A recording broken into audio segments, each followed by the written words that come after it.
Australia's woes do seem small when compared with Greece. Despite violent protests, the Greek Parliament has approved an austerity package that will deliver big cuts to wages, pensions and public services. The European Union and the International Monetary Fund demanded the cuts before they would release the next tranche of €170 billion in bailout money. For now, it's staved off fear of a Greek debt default, but at what cost? Stephen Long's been analysing the package. Stephen, what's involved in the austerity package and will it work?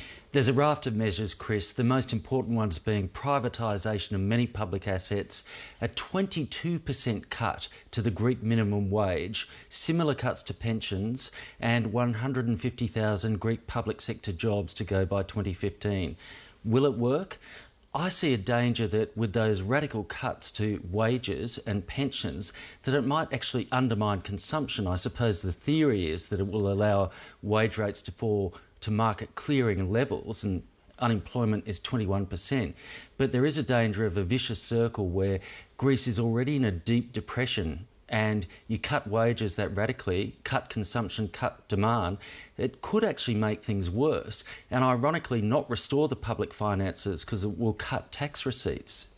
And we've seen a private sector financial crisis become a public sector financial crisis. What price it becomes a political crisis in Europe? I'd say it's already a political crisis. The danger, I guess, that one sees with these violent demonstrations in Greece and unrest throughout Europe is the possibility that we might get serious political ructions on top of the economic ructions, shifts to the extreme right or left, the populist right.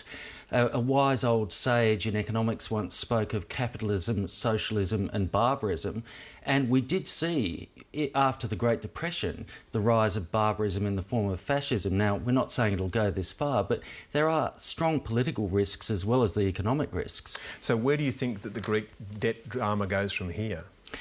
They're already having to cut a new deal with creditors. First of all, it was that the private sector creditors would take a 21% cut in their bonds. Now it's 50%. Now they're talking 70% plus just to get Greece solvent. Despite this bailout package, which wipes out the immediate fear of a Greek default, you'd have to say that it may be a stay of execution. The real danger is, does this stay with Greece or does it extend beyond Portugal, Ireland, other indebted states, and does the North go broke trying to bail out the South? This is a movable feast, not over yet, Chris. Stephen Long, thank you. You're welcome.